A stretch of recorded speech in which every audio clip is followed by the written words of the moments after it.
ఆర్థికవేత్త, భారతదేశానికి ప్రధానమంత్రిగా పనిచేసినటువంటి వ్యక్తి, గొప్ప మానవతావాది, వివాదరహితుడు అయినటువంటి డాక్టర్ మన్మోహన్ సింగ్ గారు నిన్న నైటు కాలం చేయడం జరిగింది. ఇది చాలా బాధాకరమైనటువంటి విషయం అండి.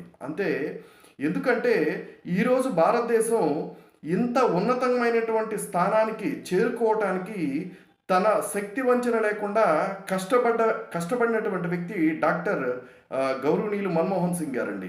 ఎందుకంటే 1991లో తన మొట్టమొదటిసారికి పివి నరసింహారావు గారి క్యాబినెట్‌లో ఆర్థిక మంత్రిగా చేరి ఈ భారతదేశానికి రూపురేఖలు ఆర్థిక రంగంలో భారతదేశం యొక్క రూపురేఖలు మార్చగలిగినటువంటి వ్యక్తి డాక్టర్ మన్మోహన్ సింగ్ గారు. ఆయన 2004 నుంచి 2014 వరకు కూడా యూపీఏ గవర్నమెంట్‌లో ఆయన ప్రధానమంత్రిగా భారతదేశాన్ని పనిచేయడం జరిగింది.